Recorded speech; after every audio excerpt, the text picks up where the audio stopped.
Hey guys.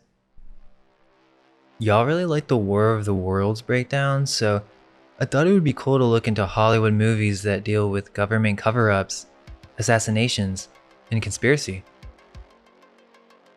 At first it might just feel like these films are a reflection of cultural fears, or you could even argue it's all coincidence. But once you start noticing how many different movies circle around the exact same themes, it gets a little strange. It seems pretty clear that Hollywood does this intentionally. You could call it truth in plain sight, or even predictive programming, conditioning us so that when certain things happen in the future, we're more willing to accept them. I felt it would be valuable to kind of investigate this subject matter from a film perspective and to see if there are any clues within these movies. As in a way, movies can be a form of propaganda, or even disclosure. One thing that fascinates me is there's a subgenre of film involving government conspiracies and cover-ups. And I'm not talking about reptilians or Illuminati, but more so the idea that our government lies, keeps secrets from us, influenced by foreign nations, and even the idea that our own government plans assassinations on politicians to blame on lone gunmen. And like I said, at first it just seems like the topic of a movie, right? These ideas are entertaining and suspenseful, but after a while it becomes bizarre to the point where it almost feels like these movies are trying to tell you something. Are these just made up stories, or is there any truth to them? I think the most famous one of these is Manchurian Candidate. And most people know the film because of the brainwashing or sleeper assassin, where a trigger activates him to be controlled for whatever purpose. I think that's how most people remember the film or what they know about it, but that's not actually the real reason I think it's worthy of mentioning. You see, the movie's more than that.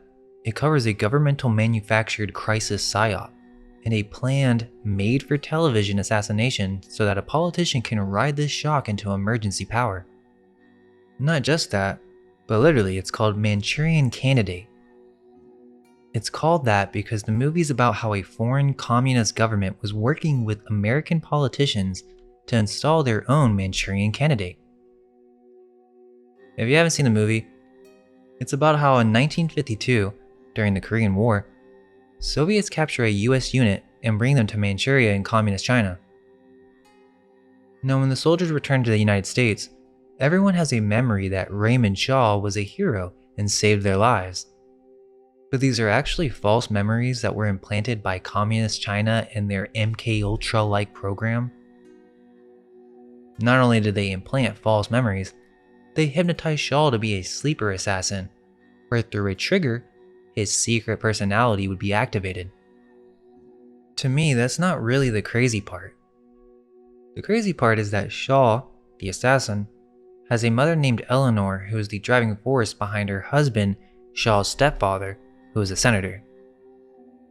So basically, Eleanor, Shaw's mother, was working with the communists secretly. They were Stalinists who had a plan to take over the White House, and their plan was to receive an assassin from the communists that would then assassinate her husband's political rival, and through this televised assassination, the trauma and shock would put the stepdad senator into power as the president. There's a part in the movie where Marco, another soldier from the platoon, figures out about this Queen of Diamonds trigger and then breaks the programming. But at the end, Shaw's mother prepares to get her son to assassinate their own party's presidential candidate so that her husband running for vice president will become president by default. Interestingly, they were going to give an anti-communist speech that the communists themselves really wrote. The movie ends with Shaw killing his stepfather and mother instead. He was essentially a patsy, but it's more than that. The movie shows the plan to actually present this to the public as a psyop or a cover-up, and there was an underlying political motive behind it influenced by a foreign nation and dealing with internal corruption. Sure, it failed, but still the context is still there, and it's beyond strange that this movie is so popular in movie history, yet no one really questions whether there's truth behind it. What's so significant about the Manchurian Candidate is that, at the time, the public had no idea these kind of secret intelligence programs even existed. MKUltra itself began in 1953, but Richard Condon's novel came out in 1959, openly describing things like brainwashing, hypnosis, and sleeper assassins. But that wasn't common knowledge, so either Condon stumbled into uncanny speculation or he had access to ideas that were already circulating quietly in intelligence and military research.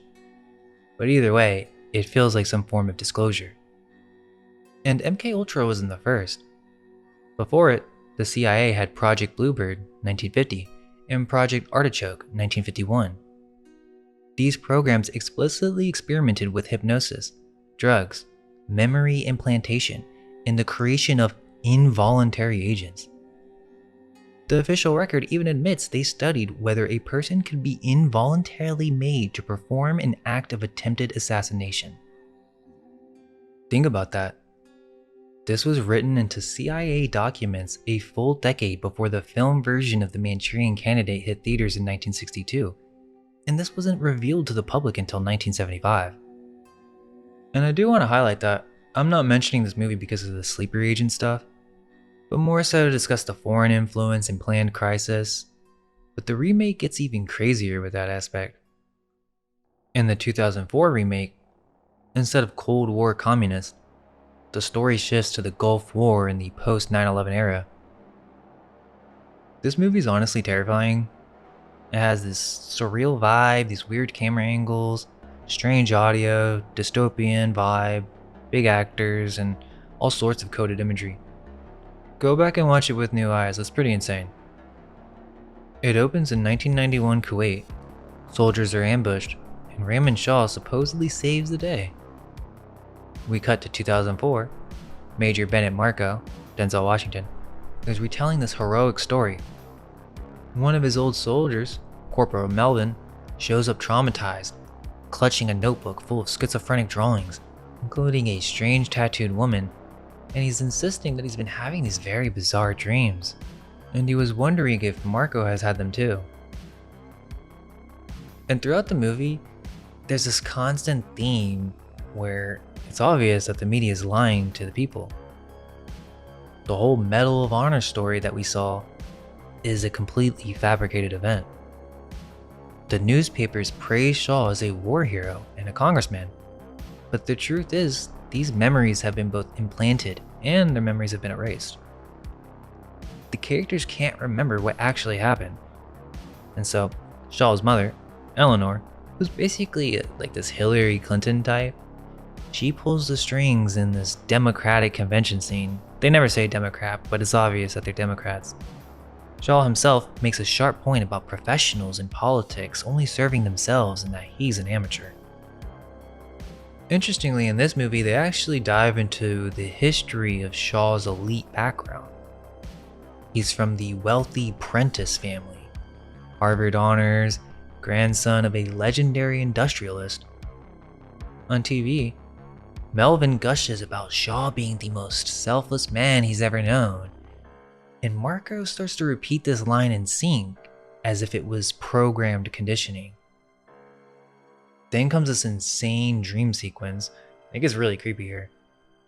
While Marco nods off during a news segment and the anchor's voice bleeds into his dream, suddenly we're in this red-tinted nightmare. Kuwait again. But wait. We hear the phrase, "the revolutionary science of biogenetics." It's chanted as Marco appears in some experiment rig helmet with tubes attached, and there's this woman in a black robe holding a pumpkin repeating the phrase. Her face is covered in tattoos, exactly like Melvin's drawing. These soldiers are hooked to machines, and Melvin appears holding a blood-splattered TV showing himself. We kind of see this ritualistic imagery mixed with biotech experimentation. The soldiers keep repeating the same praise of Shaw, word for word, as they clearly have been programmed. This strange woman is now holding a brain, talking about the complexity of the frontal lobe, clearly showing they are experimenting on the soldiers' minds. They stack the televisions of soldiers staring at a camera, some type of programming I would assume, and Melvin just says, "Help me," as a scientist commands Shaw to kill another soldier, which he does without hesitation while staring directly at Marco. The women in these visions are never explained again. They kind of just vanish from the story, which is strange, but we'll come back to that later. Now we see Marco at the Capitol, walking with military officers, trying to reach Shaw, who in this version is running for vice president. Eleanor introduces Shaw to wealthy donors from Manchurian Global, a multinational corporation said to have more assets in the EU, and it's clear this group is backing the politicians.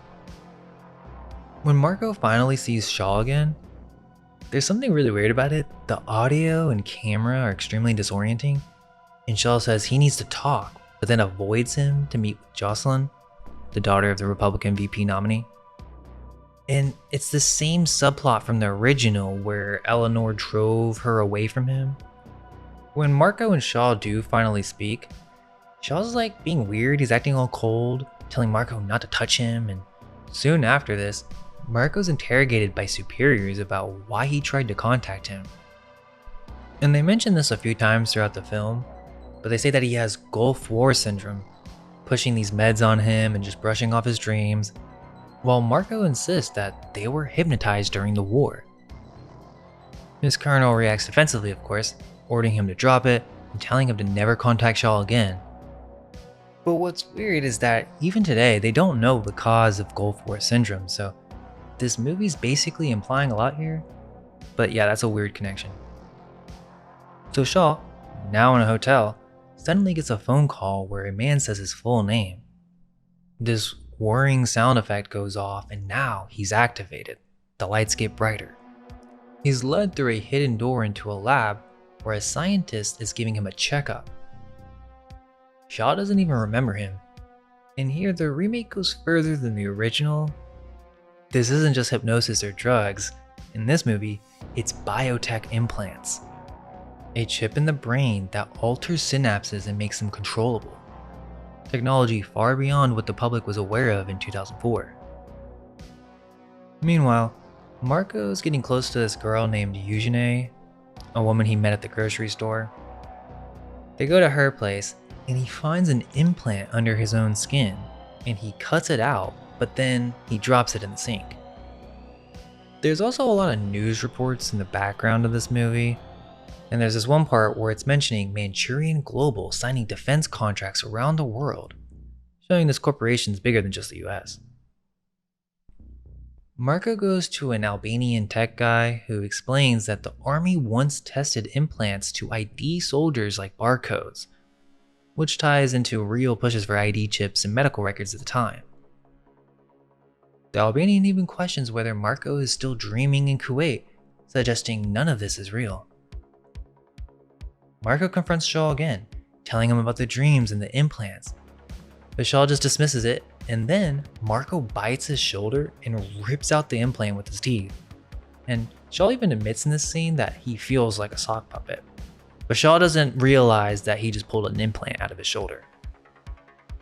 So Marco's then arrested and interrogated by the FBI, who again dismiss him with Gulf War syndrome and tell him to get back on his meds. But now he has the implant. He knows he's not crazy. So he brings it to the Albanian, who examines it under a microscope and says this technology isn't supposed to exist. It's beyond anything he knows. He explains it began as Army medical ID chips, then spun into scarier implant projects until the Clinton watchdog shut it down. So they do reference the Clintons in the movie. We find out the Albanian was actually working for Manchurian Global. He admits they're not just a corporation, but an extension of US policy since Nixon. Basically saying cash is king and the government is bought. They then decide to use electroshock therapy on Marco to recover his memories. But instead of clarity, he just wakes up randomly in a park while there's this other news report that's playing in the background talking about a suicide bomber. Marco realizes Eugenie has been spying on him and recording their conversations. So he goes to the library to research whatever fragments of memory he still has.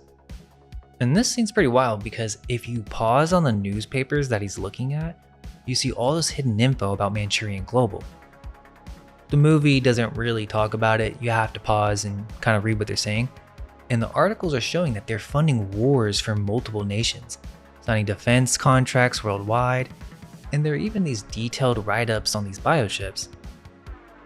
One article describes it, an implantable radio frequency device only 12 millimeters long, the size of a ballpoint pen tip, with a unique verification number. Using an external scanner, the chip gets energized and transmits the number to secure storage. The movie tries to play it off like it's sci-fi, but in reality this is real tech. Another article shows a contract with Saudi Arabia for a missile shield system. And while Marco is digging through all this, we hear recordings of Eugene questioning him about what happened to the other soldiers, and he explains that they all died under natural and bizarre circumstances. Then Marco finds a paper about an implant developed by Manchurian Global to save lives, which leads him to identify the scientist behind it all, Dr. Atticus Noyle. While searching for this guy's name, he uncovers a website accusing scientists of human experimentation on political prisoners, and Atticus is listed as a fugitive geneticist tied to war crimes. The Human Rights Commission had even released a list of suspected secret facilities after finding documents in an abandoned underground lab outside a mountain village in Yugoslavia. So they're connecting the Manchurian element into this and talking about dumps. So Marco finally goes to Senator Thomas Jordan, Jocelyn's father, and lays this all out. The implants, the dreams, the programming, and Jordan actually listens to him and takes him seriously. But instead of teaming up with Marco, he just goes straight to Eleanor, basically saying your son needs to turn himself in, and this is where the mask comes off because Eleanor already knew about it. She's been in on it from the beginning. She's the one working with Manchurian Global. And she lays it out that they fund both parties. They own the Senate. No one dares to go against them. And the plan is for Raymond to become the first completely owned and controlled president of the United States. Not just a politician, but a corporate puppet, a president above the law, installed by a multinational that is essentially acting as a foreign influence inside American politics. Right after this, she calls the hit on Jordan. Shaw murders both Jordan and Jocelyn in his sleeper agent state, and the media instantly rewrites it. Jordan is celebrated on TV as a great American, and the truth is buried. From here, everything pretty much escalates. Eugene is revealed to be the FBI, but apparently they're not really fully aware of this. Marco's trigger is Benet Ezekiel, so it's revealed he's a sleeper agent as well. In this movie, he's the assassin in Patsy instead of Shaw. Also, there's this really weird scene where Eleanor is attracted to her son and they even kiss on the lips. Oh, and also note that a pentagram is the spot or the marker where the assassination is supposed to happen. The movie implies that Marco and Shaw had this inner connection, and because of this, Marco doesn't shoot his target, but kills Eleanor and Raymond Shaw. He then tries to kill himself, but he's saved by Eugene. And remember, he was brainwashed to do all of this. Interestingly, instead of arresting him, the FBI covers this whole thing up, and there's literally a scene where the FBI tampers with the evidence. They edit and release the assassination footage to make it look like a completely different man was the shooter. I'm not even sure if this is AI or what kind of tech this is, but they basically erased Marco from the footage and the media gave the public a manufactured story. The final shots are the Manchurian Global elites gathered in a high-rise. They seem upset, but obviously they're probably still in control. The movie ends with Marco paying a visit to Kuwait. The Medal of Honor story, the heroic rescue, all of it was fake from the start. A programmed narrative. And the American people never find out. The entire political process is shown to be scripted and owned. And in terms of the tattooed women in the movie, so I looked into this and apparently they aren't actually real. They were implanted memories in order to associate this whole mind control process with the Middle East distracting from the real perpetrators. Now, obviously, this is one of the most well-known movies about government cover-ups and assassinations.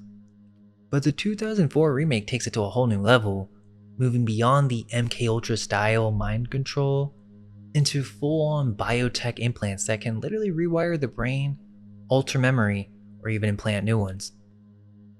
I think the next biggest movie to jump into is JFK 1991 by Oliver Stone. Now the issue is I think this is actually a propaganda film mixed with disclosure, and we can get into that later. But there's a lot of interesting information in this movie that's based on real history. And a lot of people haven't really dove into the full case yet, so if you haven't, you'll love this movie because not only is it really good, there's just an insane amount of info. The story follows Jim Garrison, a real historical figure who brought the only legal case challenging the official narrative of the assassination of Kennedy. The movie begins by showing real footage of Kennedy mixed with a dramatized recreation of the assassination in Dallas, Texas, November 22, 1963. But this movie actually takes place in New Orleans. The New Orleans District Attorney, Jim Garrison, is our main character, and he finds out that the president has been assassinated. We watch in the beginning as the public is made aware of this event. And keep in mind, the public did not see the footage until much later. The news announces the president is dead, and a bunch of witnesses are telling the details of the event, and it's interesting because they detail how multiple shots came from different locations. While this is going on, a man at the bar calls him a BS president, that nobody's crying for the thousands of Cubans that he condemned to death and torture at Bay of Pigs. He's talking about the failed CIA-backed invasion of Cuba by Cuban exiles in April 1961, intended to overthrow Fidel Castro's communist government. The invasion involved around 1,400 CIA-trained Cuban exiles, of which over 100 were killed and many more captured. Kennedy approved this plan, yet refused to give proper air support, which led to the failure supposedly.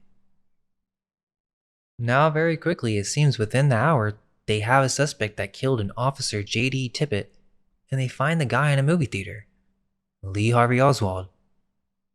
Literally the second the news announces this subject, the whole crowd in the bar starts screaming, "Shoot the man, and give him the Medal of Honor for taking out Kennedy." Oswald denies charges, saying he didn't do it.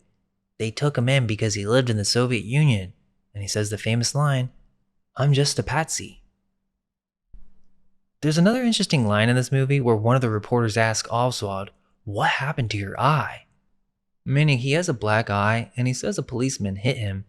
But what's crazy is this actually is true, and he did have a swollen eye. So immediately, without trial, the news start painting him as a communist and pro-Castro supporter, which is true he was involved in those things, but it just seems far too convenient. And they start explaining on how Oswald got into a fight in New Orleans. Garrison's watching the news, and as soon as he hears this, he says, okay, we need to get on the Oswald-New Orleans connection right away, since he's the DA there. And he tells an associate to look up his connections and records. Then the movie shows a real clip of Henry Wade on the TV, and he says that without a reasonable doubt, Oswald is the killer and to a moral certainty. How do you know? There hasn't even been a trial yet. And by the way, Henry Wade was the attorney for Roe versus Wade. Just interesting that he's involved in this. Now the next scene is the news presenting the rifle that was used and the backyard photos of Oswald.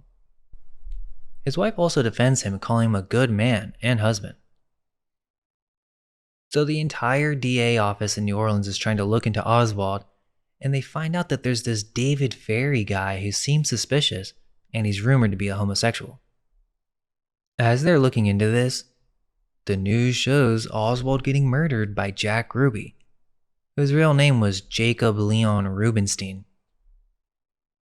Interestingly, did you know that this was the first murder broadcasted live on American television?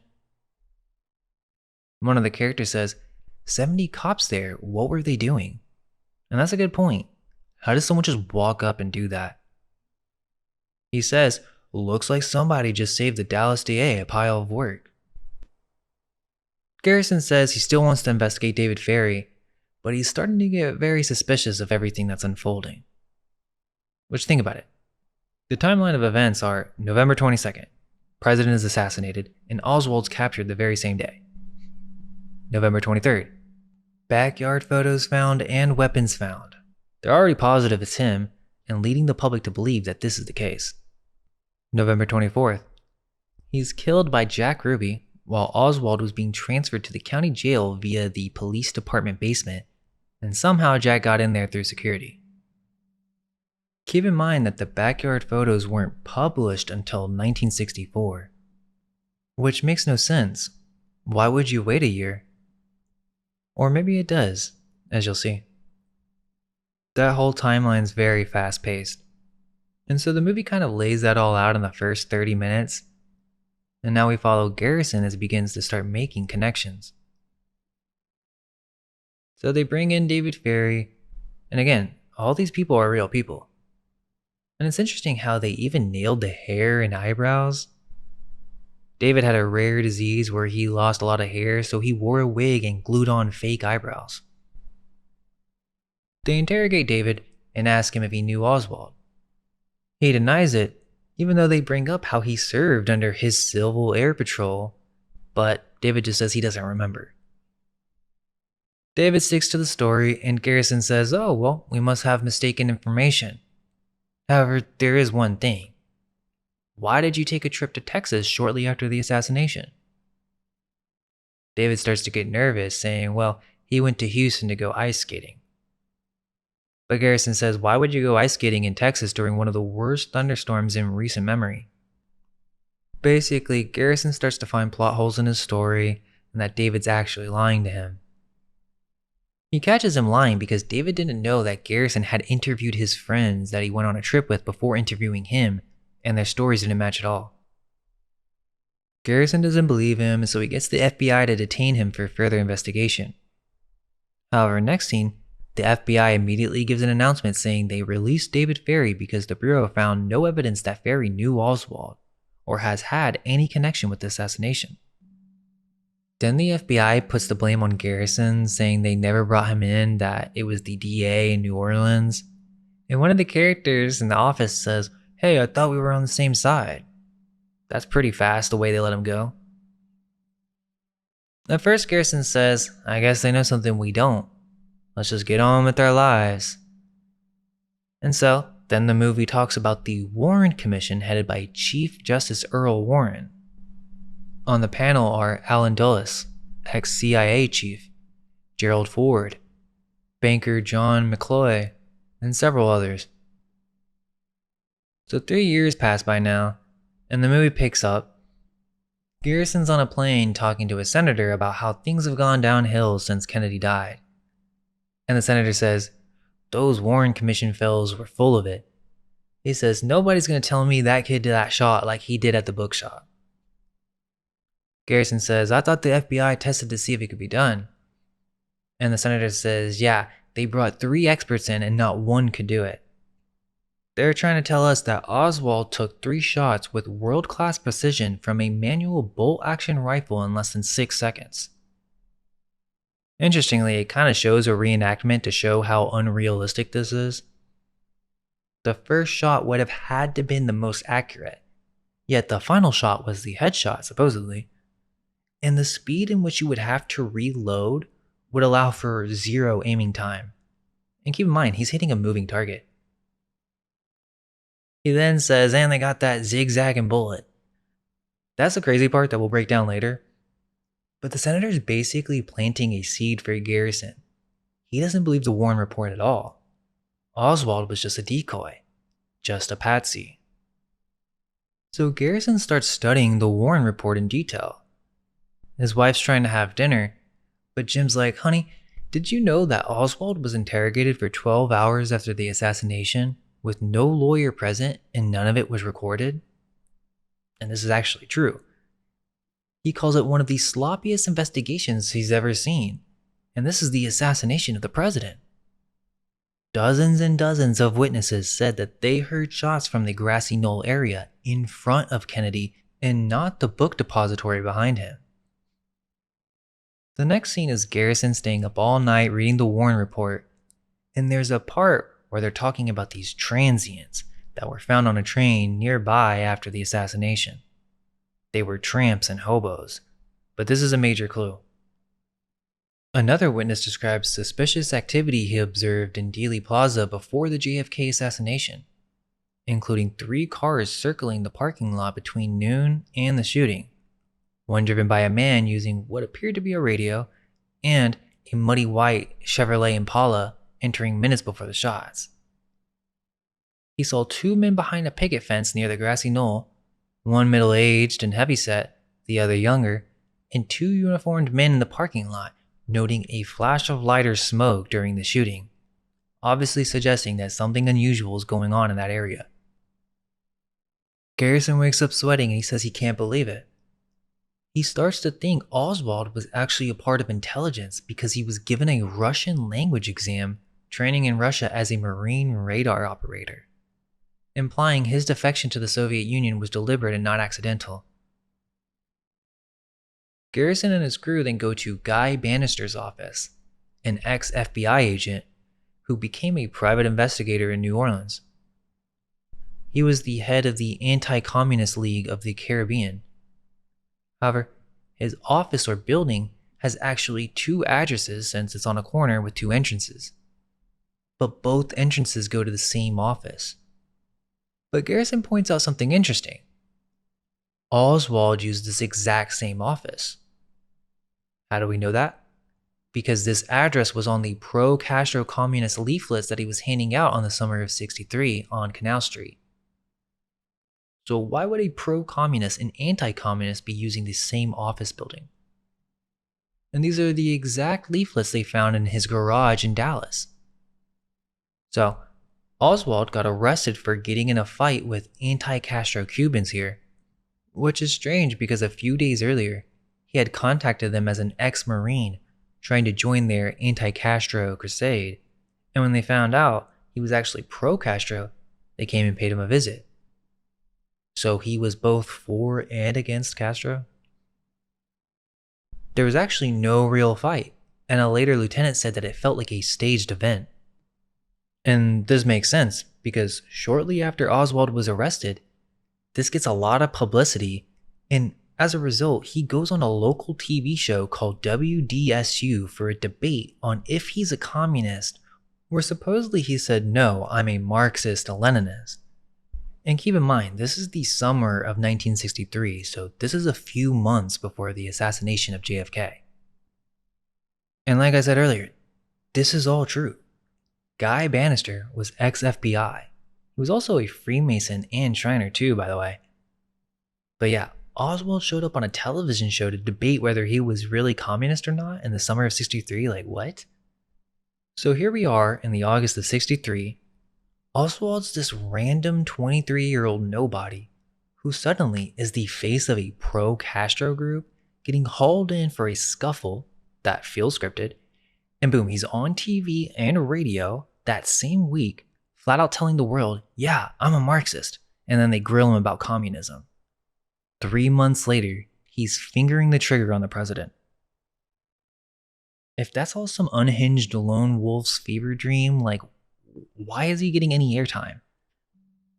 The publicity from that arrest and the interviews painted him as this radical poster boy right before Dallas, almost like someone wanted eyes on him. Garrison says, why was Oswald getting Russian language training when he was just a Marine? And one of Garrison's guys says, sounds like he was in intelligence. And Garrison says, yeah, you were in the Marines, so who should be running that? He says the Office of Naval Intelligence, where now Garrison, walking down the street from Bannister's office, points at the post office and says, in the summer of 1963, the Office of Naval Intelligence had an office upstairs. And just by coincidence, of course, Bannister, before the FBI, was also a part of the Office of Naval Intelligence. He says, what's that saying? Once ONI, always ONI? Garrison's guys try to dismiss it, but Jim says, look at where we're standing. We're in the heart of the US government's intelligence community in New Orleans. He points to the FBI building, then he points to the CIA building, that's Secret Service, and that's ONI. Literally all in one little area in New Orleans, right by Bannister's and Oswald's office. He says, doesn't this seem like a strange place for a communist to spend his time? They start interrogating one of Bannister's friends who was shown earlier in the movie getting hit by Bannister when he implies that he's seen a lot, so Bannister gets scared that he knows too much and hits him. And what I found weird is there is a close-up of this guy's shirt and there's spirals all over it. And then there's a shot where Garrison says, "Why did Guy beat you, Jack?" And he covers one eye and the camera then zooms into one eye while the coffee spirals, so the spirals were not by accident at all, and it feels out of place. I mean, keep in mind, this guy was connected to Bannister. At this point, Guy Bannister died from a heart attack, so just before the Warren report came out.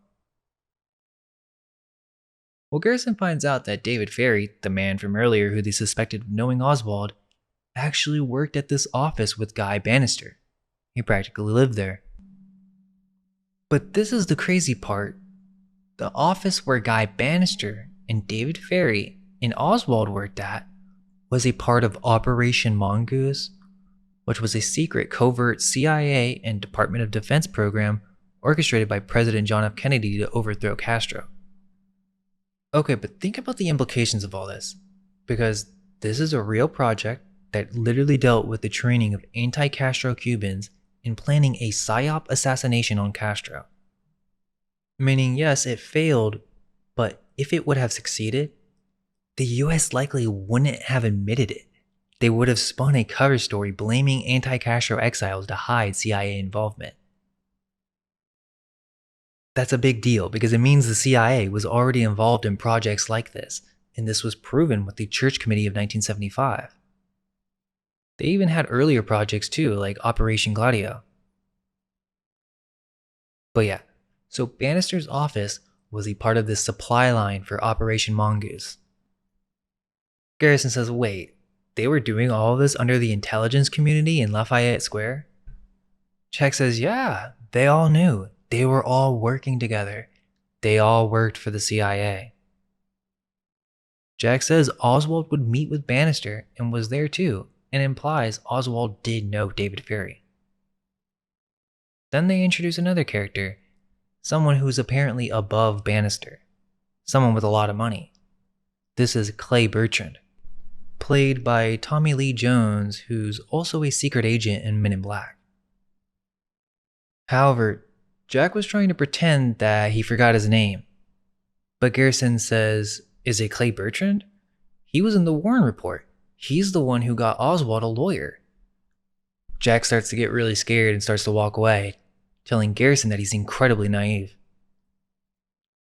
Okay, so Garrison goes to meet up with this Dean Andrews, an old lawyer buddy, because he was in the Warren report where he says the day after the assassination, a man named Clay Bertrand called him to represent Oswald in Dallas, Texas.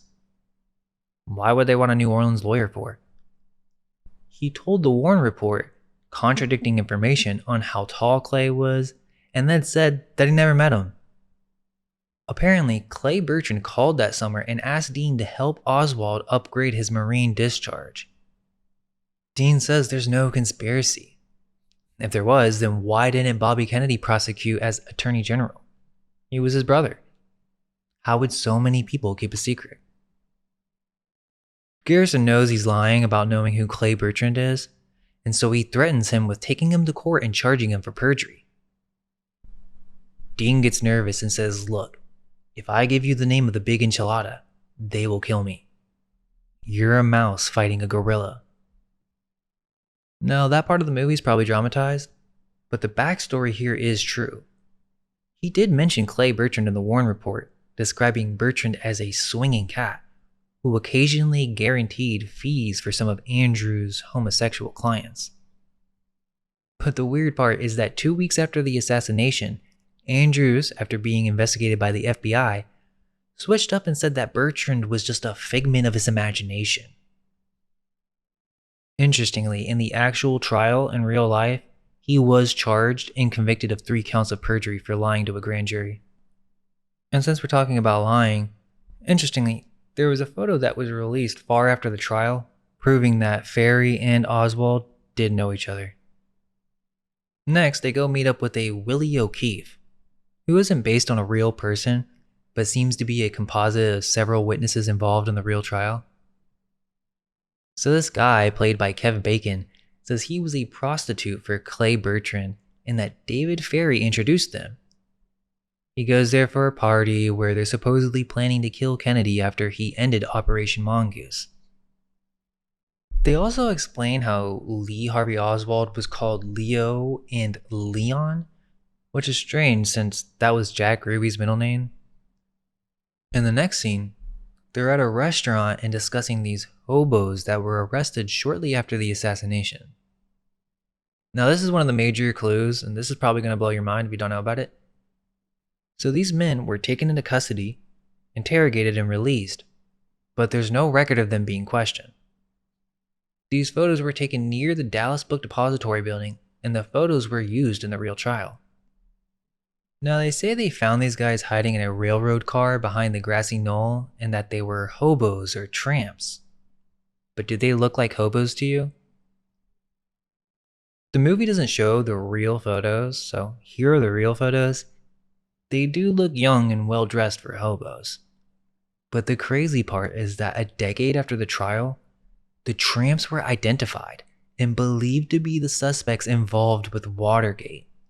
The burglars E. Howard Hunt and Frank Sturgis, and the third tramp was Dan Carswell, a CIA agent. They don't say this in the movie, but I thought that was crazy, and of course, the Rockefeller Commission came out on behalf of the CIA and denied these allegations. Now, I might be getting ahead of myself, but according to Mark Lane, who we'll talk about later, Sturgis, one of the tramps, became involved with a Marita Lorenz in 1985. This was a German woman who had an affair with Fidel Castro and was involved in a CIA assassination attempt on Castro. And in the 70s and 80s, she testified about the JFK assassination, saying she was involved with a group of anti-Cuban militants, including Frank Sturgis and E. Howard Hunt of CIA and Watergate shortly before the assassination. Basically, in 1985, she testified that the Watergate burglar, Sturgis, was a gunman in the assassination of JFK in 1963, almost 20 years after the Garrison trial. They don't explain that in the movie, but they do emphasize the strangeness of these photos.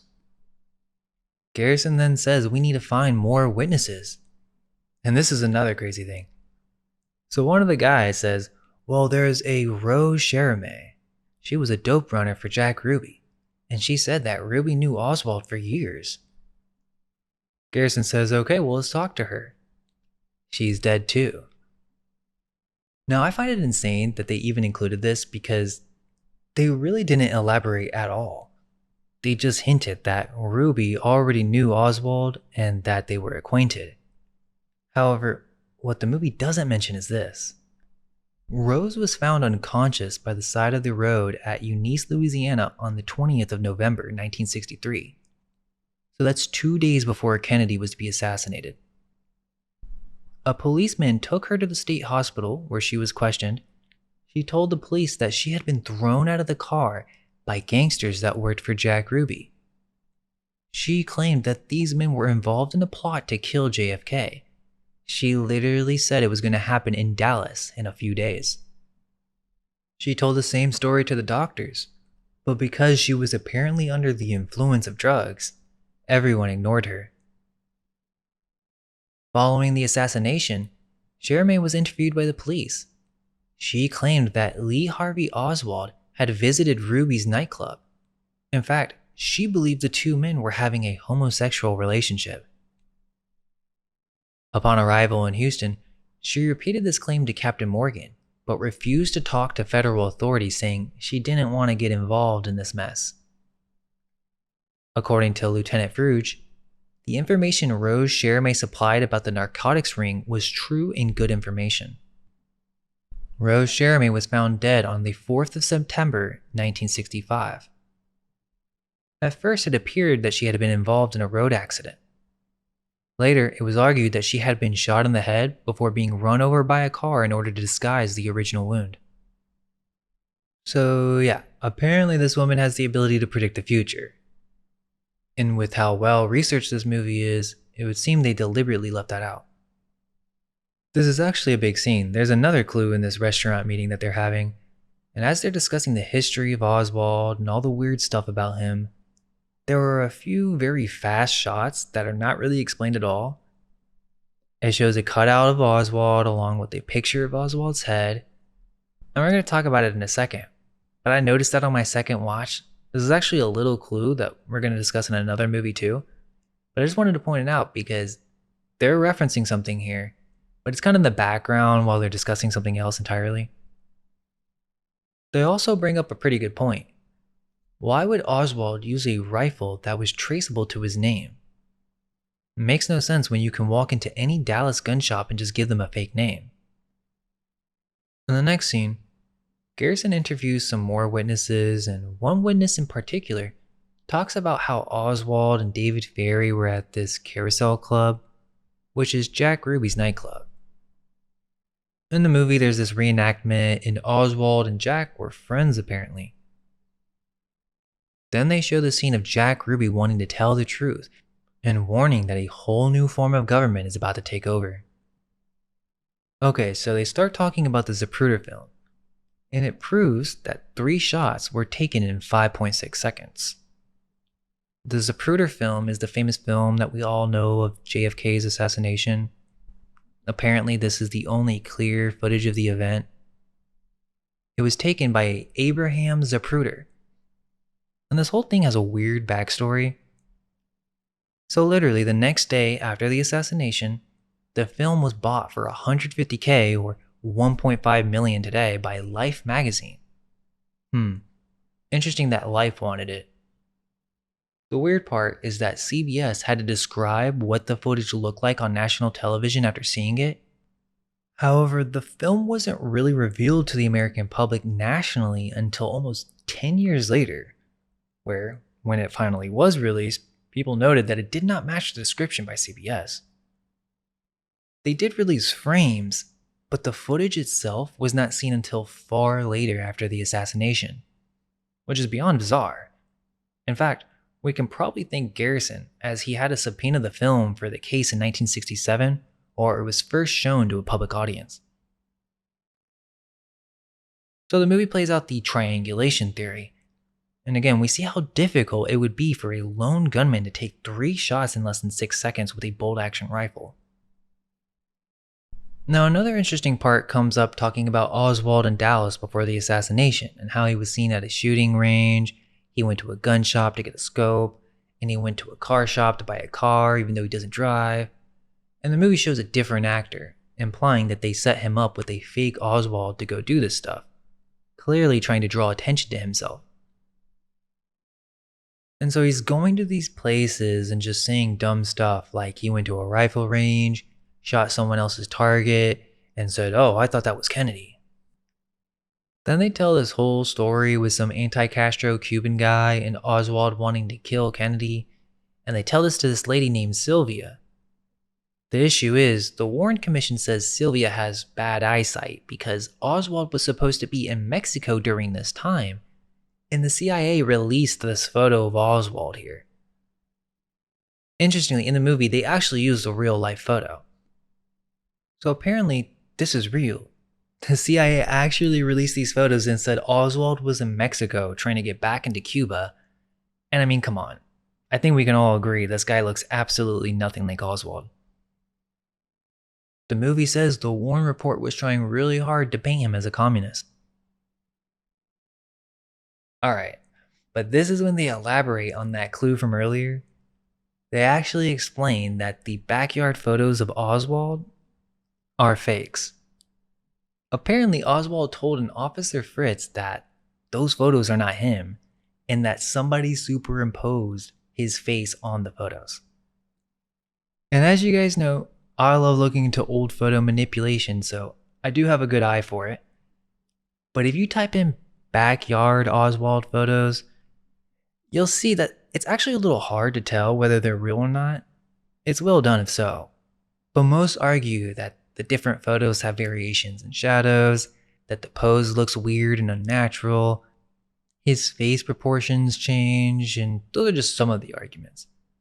And even today, you have all these people trying to debunk this conspiracy, recreating it in 3D, arguing it would have been impossible to recreate shadows accurately without 3D software.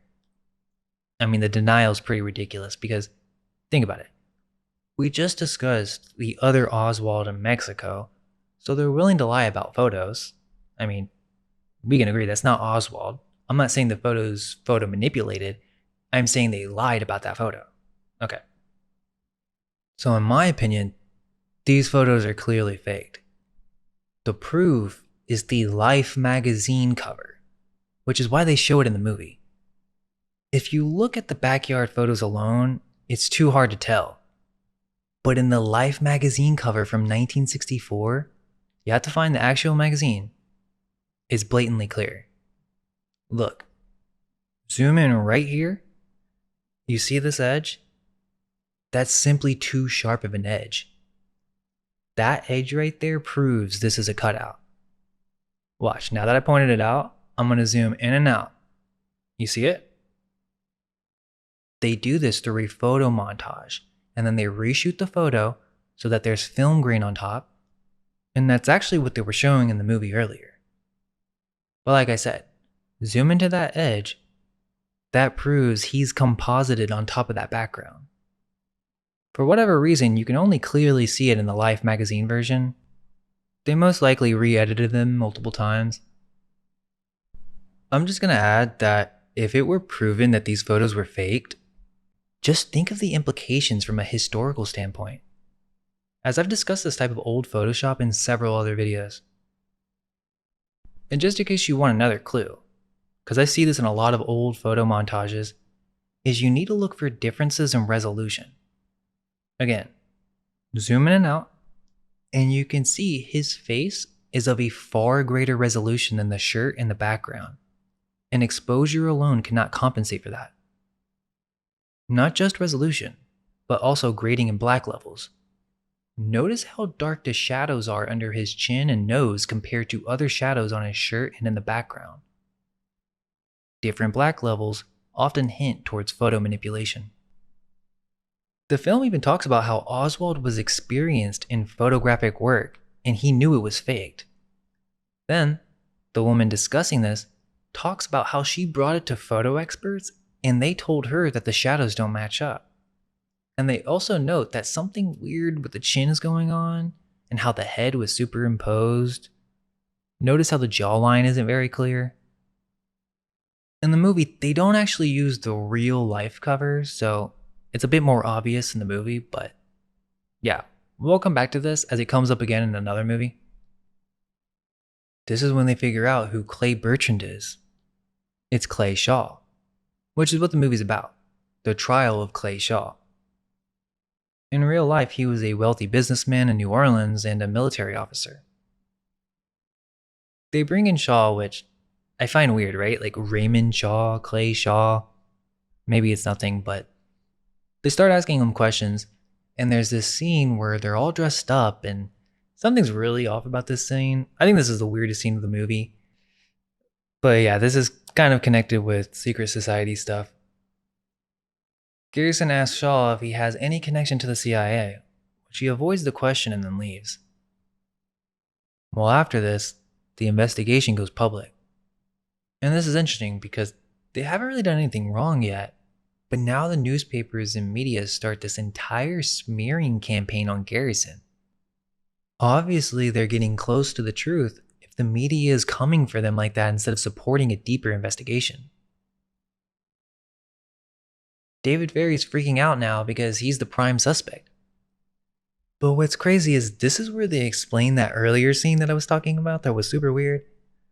So that whole thing was actually some type of gay blackmail, and they were filming it, and David says that Shaw has blackmail on him. David is scared because he knows they're going to come for him. So he admits to Garrison that he did know Oswald. So Garrison asks, "Did you work for the CIA?" And David's like, "What do you mean? You can never leave. Once you work for them, they have you for life." He says Clay Shaw is untouchable. Highest clearance. Shaw, Oswald, the Cubans, all agency. What about Jack Ruby? Well, he was a pimp. A bagman for the Dallas mob. He would run guns to Castro when he was working for them. Then he reveals another clue, where Dave talks about how the Mafia and CIA are working together trying to knock out Castro. Then Operation Mongoose is mentioned again. He says, government stuff, but who pulls whose chain? Nobody knows.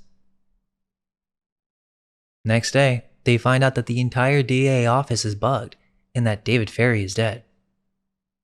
Now this is actually what happened.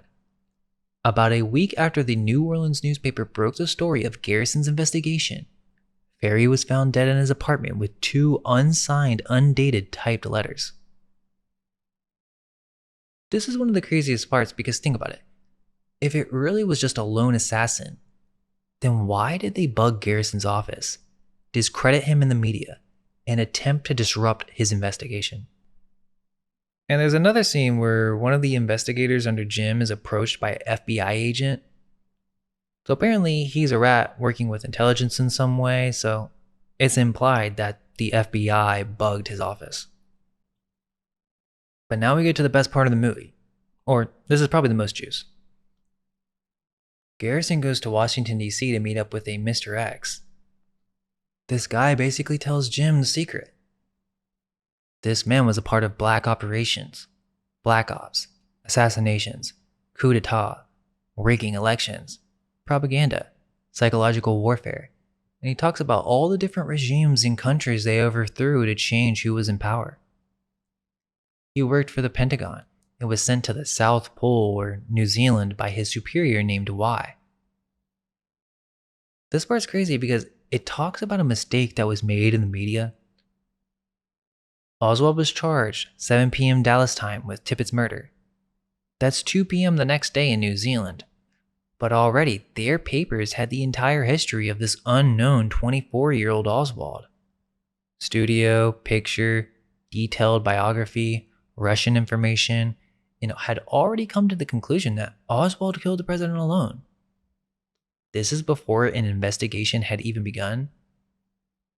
So because this man was in New Zealand, he spotted this inconsistency and knew this had to all be prepared and planned. This is because it took them 4 more hours in Dallas before they even charged him with that crime. It literally says this was a cover story that was put out, just like they did with their black operations. Now, the New Zealand thing, I don't know how true that is, but apparently this Mr. X is based on a L. Fletcher Prouty. And this is an insane connection. This man served as Chief of Special Operations for the Joint Chiefs of Staff under JFK, and he became a critic of US foreign policy, particularly the covert activities of the CIA, which he believed was working on behalf of a secret world elite. And Fletcher actually helped work on the film as a technical advisor. There's another interesting thing about this guy that's worth looking into, but yeah. Then he starts talking about security in Dallas and how it purposely was commanded to stand down, which makes no sense with how dangerous Dallas was at the time. And he's saying how they would have actually placed 100 to 200 agents on the sidewalk as Kennedy was driving by, and that actually a month before the assassination, the UN ambassador Adlai Stevenson was spit on and hit. And there was another assassination attempt in France too. So why was security told to stand down on that day? This part's crazy because what he's saying is actually true. There's no way they wouldn't have counter snipers and be watching every single window from every building. And this guy X seems to have been left out of the loop because he was a part of these black operations. And so he's saying that Colonel Reich told security to stand down and that another unit would be coming for security, but they never showed up. He says that those of us in secret ops from the beginning knew that the Warren Commission was fake. And he says, why was Alan Dulles investigating the death of Kennedy, who fired him? Kennedy was dangerous to the establishment. Who benefits? The famous Roman saying, why was Kennedy killed? Who benefited? And who has the power to cover it up? He starts talking about the Bay of Pigs and how Kennedy was trying to take power away from the CIA, and he was going to use the military to do so. He essentially wanted to end the CIA, or splinter it into 1,000 pieces, as he said. He fired Alan Dulles, Richard Bissell, and General Charles Cabell. This is all based on real history. This really happened. Kennedy turned on the CIA. He calls these guys sacred cows in intel since World War II. They were untouchables. Then he talks about Operation Mongoose and how it was black ops. That there was a secret CIA base at Miami University, the largest domestic CIA station, and it was budgeted annually for hundreds of millions of dollars. 300 agents and 7,000 Cubans. They created these fake business fronts to launder money. So yeah, this whole thing was illegal. Next, he basically explains the powers behind war and that they were going to lose profits because of Kennedy. They couldn't allow this. He calls them defense contractors and oil bankers. After the assassination, Lyndon Johnson signs National Security Memo 273, which reverses Kennedy's withdrawal policy and gives a green light to covert action against North Vietnam, which provoked the Gulf of Tonkin incident. So this power group got Lyndon elected, and that he gave them the war they wanted so that they could make billions. They killed him because he wanted to change things. Okay, so now they arrest Clay Shaw, and this hits the press. It then becomes Mr. Garrison versus the findings of the FBI and the Warren Report. The FBI doubles down on their conclusions, but Jim points out all the problems, showing how amateur the FBI was in their investigation, that Clay Shaw wasn't even mentioned in the Warren Report at all. They simply used his alias of Clay Bertrand. But they stick to their story, and they say that they're positive Oswald was a lone killer. They really don't want this case to happen because next, the media smears Garrison again, saying he's connected to the mob, drugging people, making things up. It's insane because whoever they is obviously own the media and the news, and even his wife is starting to believe this propaganda. They're saying Garrison's taking advantage of the situation for his own benefit to spread fear and exploit the nation's sorrow and doubt. Then, MLK is assassinated, with a very similar story, but this time it's an automatic rifle fitted with a marksman scope. And now someone at Jim's home is attempting to kidnap his daughter? The next day, they're in the DA office going over more connections when they bring up this telex from 1963. Now, this is crazy. I don't know if a lot of people know about this, but 5 days before the assassination, there was a telex message sent from FBI's Miami office to Washington that reported the Cuban exile groups were plotting to kill JFK. Supposedly, they instructed officers to be on high alert, yet they ignored it anyway. But what's so crazy about this is this wasn't even mentioned in the Warren Report, and the telex disappears from every FBI office. Then Jim Garrison goes on television, The Jerry Johnson Show, where they're trying to trap him and dismiss him. But Jim's really good, so he starts trying to show some evidence with the tramp photos. But the director makes a gesture to the host to get him to stop, and he makes an excuse that, oh, you can't show these photos because of libel laws. And so Garrison's like, all right, okay, well, I'll just explain it to you. In mid-explanation, the director gestures to cut him off again and go to break, so that he doesn't even get a chance to share his case with the American people. We talked about the 3 tramps photos earlier. It's a good piece of evidence in the case. There were no mugshots, the men just vanish, and they look too clean-cut to be homeless men. Later, there's a scene where they attempt to kill Jim Garrison, but he gets away and makes it back home. Once he returns home, he sees Robert Kennedy running for president, and he says, if he wins, they'll kill him. Boom. Not long after, we see the breaking news. Senator Kennedy was shot. He was too anti-war and shot again by a lone gunman, Sirhan, a Palestinian immigrant. There's conspiracies about that too, but isn't it crazy that both brothers were assassinated within 5 years? A lot of people don't know that both brothers were assassinated. It's kind of a side note.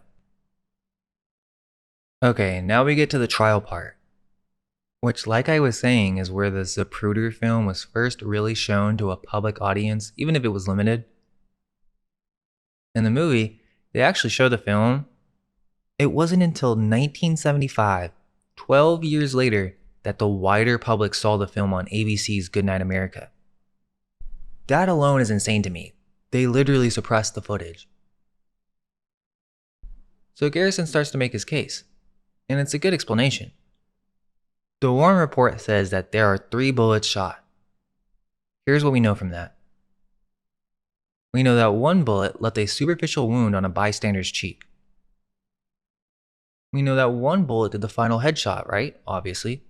So that leaves 1 bullet. The issue is this 1 bullet has to account for 7 different wounds for both Kennedy and the man in the passenger seat of the car, Conley.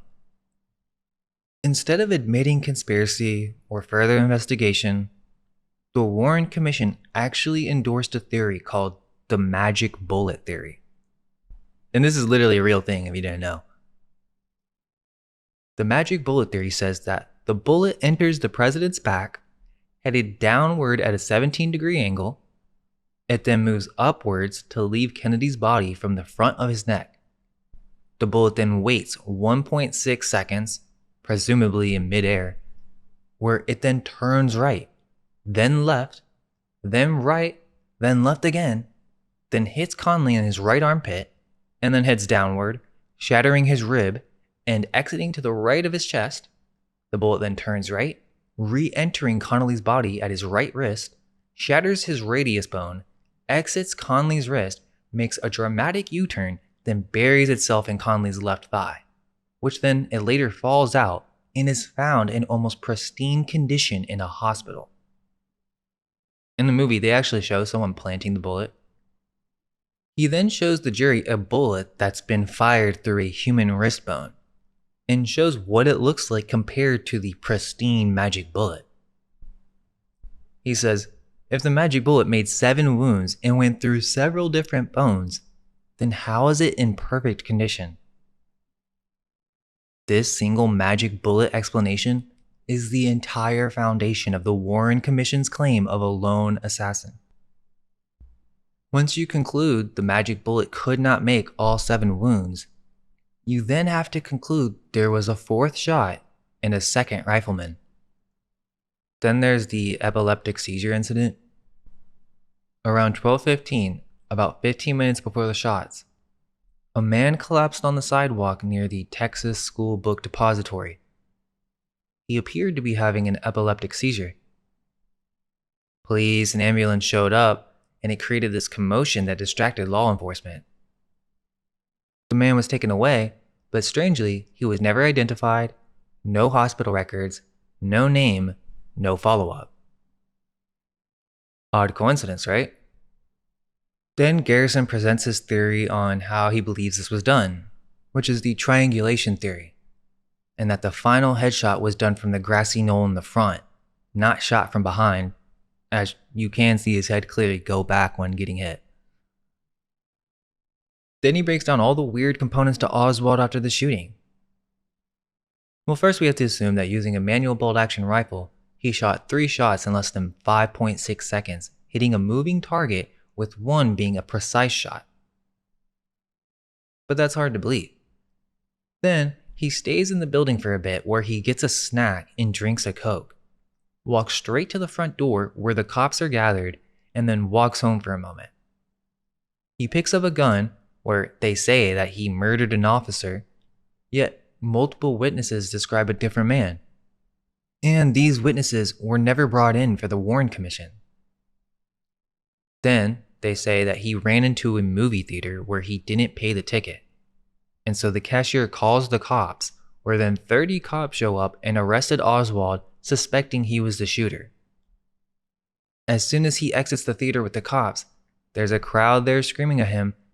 They had already decided that he was the shooter before an investigation even began. That's literally the official story, which is crazy. The whole country, fueled by the media, assumes he's guilty before a trial even takes place.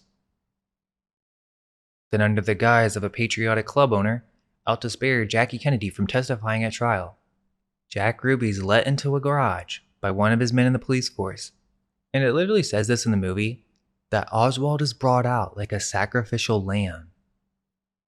He dies, and the world assumes he's guilty without a trial. So Oswald was just a lone gunman who wanted attention and got it by killing a president. But Garrison suggests that this was just the first in a long line of Patsys. In later years, Bobby Kennedy, Martin Luther King, their commitment to change and peace made them dangerous to men committed to war. They were killed by crazed lone men. Garrison then ends his case with a call to action. And this is the best performance throughout the whole movie. It's phenomenal. And it ends with him looking at the camera and says, "It's up to you to get to the truth of this." Which to me was a message from the director. Verdict comes in, Clay Shaw is not guilty. Now it's interesting because one of the jury says that they do believe there was a conspiracy, but that there just wasn't enough evidence to convict Shaw of being a part of the conspiracy, which is something that doesn't really get highlighted. They make it out to seem, well, Garrison was wrong. But the jury kind of agreed something was wrong with this whole story. Garrison tells the press, "It just proves you cannot run an investigation questioning the intelligence operations of the US government." The movie ends, but there's a part at the end with some more details before the credits. It says that in 1979, Richard Helms, director of covert operations in 1963, admitted under oath that Clay Shaw had worked for the CIA. Clay Shaw died in 1974 of lung cancer. No autopsy allowed, and in 1978, Jim Garrison was elected judge of the Louisiana state. That's insane because it means Clay Shaw committed perjury. That means also that Jim Garrison's not just some conspiratorial paranoid lawyer.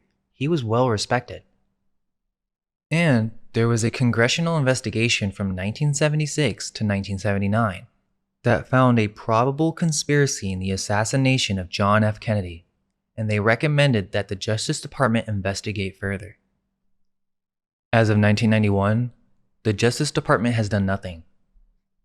The files of the House Select Committee on Assassinations are locked away until the year 2029. So who knows, maybe we'll find something more soon.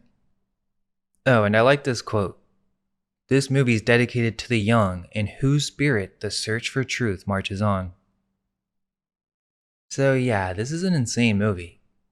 It's from 1991, and it actually influenced Congress in 1992 to pass legislation to appoint a panel to review all files and determine which ones would be made available to the American public.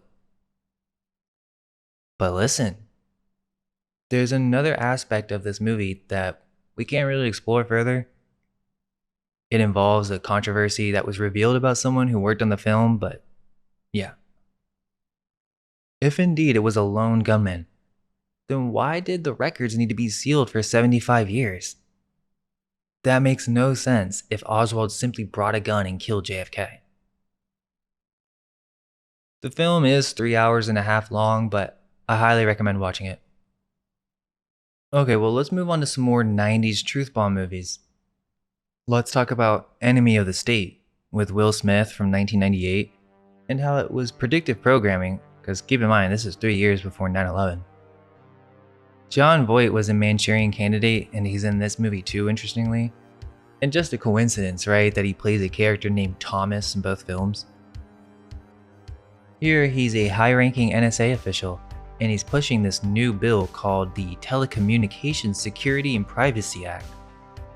The congressman calls it a straight-up surveillance society, and he says, "No way I'm voting for a law that lets the government point a camera and mic anywhere they want."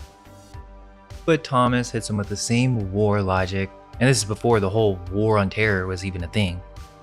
"We saved American lives, blah blah blah."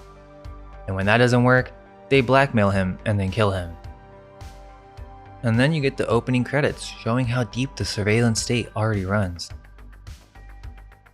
Then we meet Will Smith playing Robert Dean, a labor lawyer. His case is about a mob boss named Pintero controlling union leadership, and through his old girlfriend Rachel, he gets the tape from this mysterious Brill that he can use to basically convict Pintero. Dean tells Pintero that he wants fair contracts, and even cracks a joke about the Zapruder film. But the mob wants to know who made the tape and threatens him. Back at the reservoir, cops find the congressman dead and think that he had a heart attack. But one officer notices a guy filming birds and calls it in. Turns out this researcher, Zavitz, accidentally filmed the murder while tracking geese. NSA realizes and immediately falsifies FBI approval to launch a covert op to get that footage. Jack Black's one of the tech guys in this film too. But next, we cut to Daniel at home. He's just going through this bird footage and has no idea what's happening until he sees the news and realizes that the congressman was assassinated. He calls a buddy who's a journalist to tell him what he has, but of course the NSA is already listening. They move in to kill him, but the neighbor knocks on the wrong door and buys him a second to get out. He takes off to the roof, and this is where the movie really shows off the surveillance grid. They're tapping everyone's phone call, pulling satellite shots with insane clarity, tracking them from the sky. Daniel runs, ducks into a lingerie store, and he bumps into Dean. Turns out they knew each other from Georgetown, and Daniel's freaking out, barely has time to explain, but Dean gives him his business card, and while Dean looks away, he slips the copied footage into Dean's bag. Daniel keeps running, gets hit by a car and dies, and when the agents sweep the scene, they find Dean's car. But Dean has no idea he's holding evidence of a political assassination, and overnight, his whole life is torn apart by the surveillance machine. Dean goes home, and his wife is literally watching a TV segment about government surveillance, asking, "Do you want your phone tapped?" And the irony is, they're already tapped. NSA shifts straight onto Dean, pulling everything: his phone records, college history, bank statements, work connections, and they flag this link to Rachel. They even show an early AI surveillance tech reconstructing a store in full 3D so that they can rotate the camera and enhance images way beyond what should be possible in 1998. The agents visit Dean at home to see what he knows, but he has no clue yet that he's carrying the disc. He pushes them out, but that night, while he's out driving with his wife, they break in and bug the entire house. The next day, they smear him in the papers, tying him to Rachel, hinting mob connections, dragging up an old affair. His wife's furious, convinced he's lying about Rachel, and now even his home life is collapsing. So Dean goes to Rachel demanding to know who Brill is, since he thinks this mysterious client is behind this whole mess. He tries to find Brill, but runs into another operative who clearly knows he's bugged, and after a chase, Dean escapes into a hotel, only to be grabbed at gunpoint and shoved into an elevator. That's where he finally meets the real Brill, who strips the bugs off of him and lays it out. The NSA conducts worldwide surveillance, faxes, phones, satellites, everything. And only then does Dean realize his own kid accidentally picked up the footage, meaning the evidence has been sitting in his house the entire time. Okay, but later in the movie, Dean makes it to Brill's hideout, and this is where we get the real truth bombs. Dean breaks it down. The government has been in bed with the entire telecommunications industry since the 1940s. Everything's infected. They can get into your bank statements, your emails, your phone calls, every wire, every airwave, and the more tech you use, the easier it is for them to track you. He even says, it's a brave new world. Brill tells him he used to be NSA, a communications analyst listening to international calls, and that the GPS tracker they found on Dean's phone, he designed the first version of it. Then he goes even further. Fort Meade has 18 acres of underground mainframes, and if you're on the phone and you use words like bomb, president, or Allah, the computers automatically record and flag it for review. And he says that was 20 years ago, so 1970s. Then he drops another thing. The Hubble telescope looks up, but they got hundreds of satellites pointing down at us. And in the middle of all this, they pull up Thomas Reynolds' file, Jon Voight's villain, and it says that he was born on September 11th, 1940. Wait, this is 1998, 3 years before 9/11, and they just casually dropped that his birthday's 9/11? Coincidence? Well, just before this, he said Allah, and right after this, the building literally blows up. What are the chances? Predictive programming on another level. From here, Brill starts to explain his own past. He worked overseas, in the Middle East, on the ground in Iran, during the Shah, monitoring Soviets, supplying Afghani rebels, and when the hardliners took the embassy, the whole mission turned into a disaster. He calls it aiding and abetting the new enemy, showing exactly how the agencies flip sides and create the same forces they later claim to fight. So yeah, the movie ends with Dean and Brill turning the tables. They pit the mob against Reynolds in that restaurant, and it blows up into a shootout. Reynolds is gone, the mob boss is gone, Dean is cleared of all charges, the bill supposedly falls apart. Brill disappears back underground, and Dean gets his life back, but the last thing they leave you with is the same question. How do you balance national security and civil liberties? They're literally spelling it out for you. And that's why this movie's kind of crazy. It came out in 1998, 3 years before 9/11, and then boom, the Patriot Act shows up, and it's everything that this movie's already showing you. Warrantless taps, surveillance through corporations, no privacy, brave new world. Reynolds being born on 9/11, like what is that? So I don't think it's an action movie, it's predictive programming, disclosure. They told us exactly how it was going to go down, and then they made it real. Just a coincidence, right? Well, what about the Lone Gunmen? This was pretty famous in conspiracy circles for straight up predicting 9/11 6 months before it happened. This X-Files spin-off drops a plot where the US government hacks a commercial airliner and flies it into the World Trade Center as a false flag attack to kick off a war and rake in arms profits. And it's not some vague planes into a building. It's literally the plane that took off from Logan Airport in Boston, the same as American Airlines Flight 11 on 9/11. And the motive is to stage terrorism to boost defense spending. The gunmen uncover this scheme after Byers' supposedly dead dad turns out to be a deep state operative pulling strings. So they try to stop it.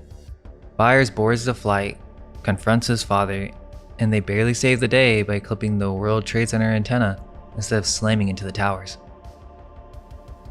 And it's kind of wild, they also have an NSA link in here. They have this fictional E-ComCon facility in Vienna, Virginia, where the gunmen dig up the plane hijacking plot. And that spot is actually tied to surveillance, just like what Enemy of the State showed off. So again, we're seeing the same advanced tech and the same narrative popping up right before the real event. And think about the title, Lone Gunmen. Why? It's a nod to the Kennedy assassination and the whole lone gunman myth. Except, in the series, they're not the assassins, they're the truth seekers, unraveling false flags and government cover-ups. But it gets crazier.